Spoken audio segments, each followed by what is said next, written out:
Section 4.5 is going to have us use another method of solving quadratics. This time we're going to solve by finding square roots. So because we're dealing with square roots, we have to think about some properties of square roots. We've got this thing called the product property, that if you're taking the square root of two numbers that you've multiplied together, you can separate those out and take the square root of the first number times the square root of the second number.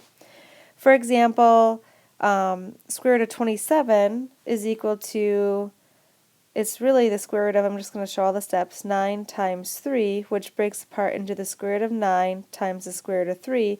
And the reason why that's helpful is we know what the square root of 9 is. The square root of 9 is a 3, and square root of 3 is a 3. We don't know it, so we'll leave it, so we end up with that.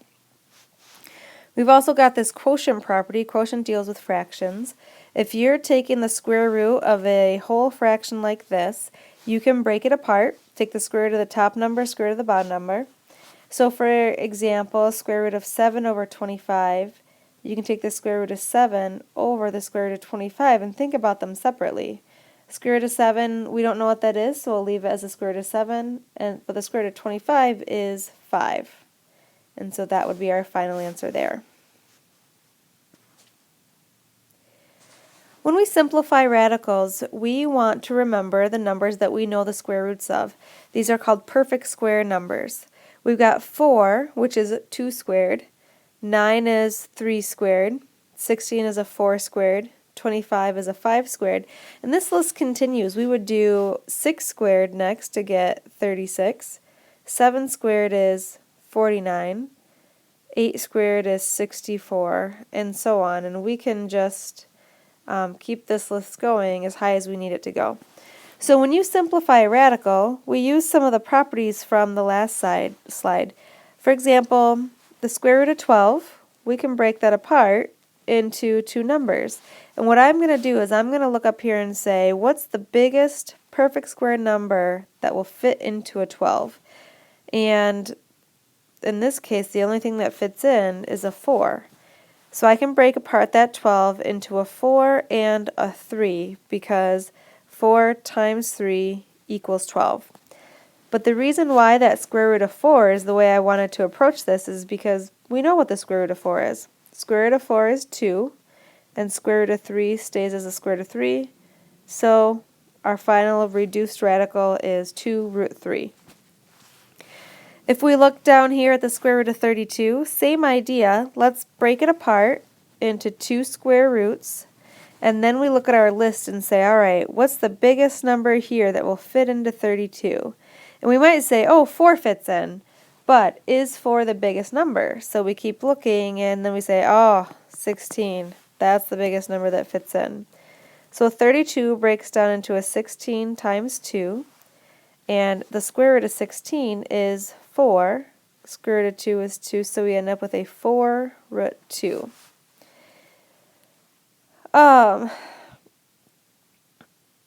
So that's just how some of these problems will work. So check out the videos on that just to see some more details. When we deal with square roots and fractions, we also have to do something called rationalize the denominator. This means you are eliminating the radical from the denominator. Basically, in math, you don't want to have a radical or a square root in the bottom of a fraction. So, if we have the square root of 5 over 2, we have that quotient property that lets us break it apart and say the square root of 5 over the square root of 2. Now, I don't know the square root of 5 or the square root of 2 to simplify this, so what I'm going to do is I'm going to rationalize the denominator. So what's going to make this square root of 2, that radical, go away is to multiply it by itself.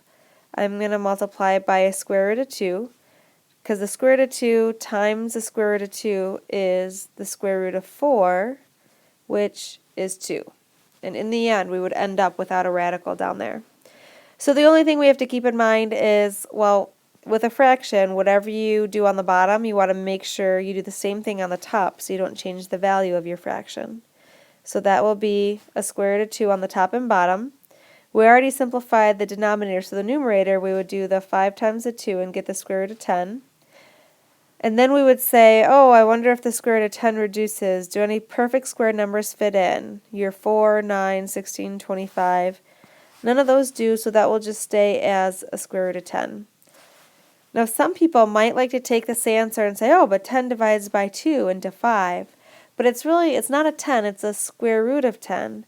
This 2 is outside of our radical, so they're not considered like terms that we can simplify with each other. So this square root of 10 over 2, that's your final answer. So once we've reviewed, and talked about the square roots, now we can actually get to what the lesson is about.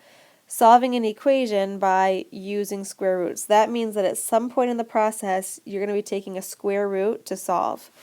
So some steps to follow. First, you want to get the squared term isolated on one side of the equation. So that means you get rid of any of the extra stuff, any numbers that are not being squared to the other side. And then how do you undo something that's been squared? Well, that's where you're going to take the square root on both sides of the equation, and then you solve for x. So these are pretty quick to run through. This first one, you want to combine your like terms. So this x squared we can subtract from both sides to get over here. 2x squared minus an x squared is just x squared. And then we add 11 to both sides, so we have x squared equals 16. So here's that we have isolated whatever was being squared. Now that we have everything else stay their side, we get to undo the square. So opposite of squaring is square rooting. This is why it's called solve by using square roots. So if you square root the left side, you have to square root the right side. The square root of x squared, this square and the square root end up canceling each other out, so we are left with just x. Now here's something you're going to have to remember. It's so easy to forget, but we're just going to keep drilling it in so that we remember. When you take the square root of 16, we know that it's 4, but we're going to get two answers. It could be a positive 4, or it could be a negative 4. And here's why. If you have x squared equals 16, if I just back up on the equation for a second, well, I could put a 4 in here, and 4 squared is 16, so that works out. But what happens if you put a negative 4 in there? If we look at negative 4 squared, well, because that negative 4 is in parentheses, and negative 4 times a negative 4 is a positive 16, so that negative answer worked out also.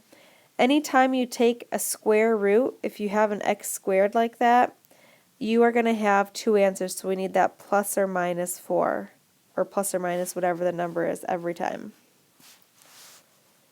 So now that you have learned a couple methods for how to solve for x, you did solve by factoring, and today's lesson is solve by using square roots. So what are they? Yep, we just kind of said all of this. So how do you know when to use each one? So here's what you look for. If you have two terms with x's in it, an x squared term and an x term, you are going to solve by factoring. The only way to solve that is by factoring. Well, until I show you another way, but for now that's all that you know how to do. To solve using the square root, you just want to have one x in the problem. If you have x in only one spot, you're able to undo everything over here and get that x alone. So on your test, you're going to have both methods, and you're going to have to figure out, if you're just given an equation, how do you solve? Well, if you have an x squared term and an x term, solve by factoring.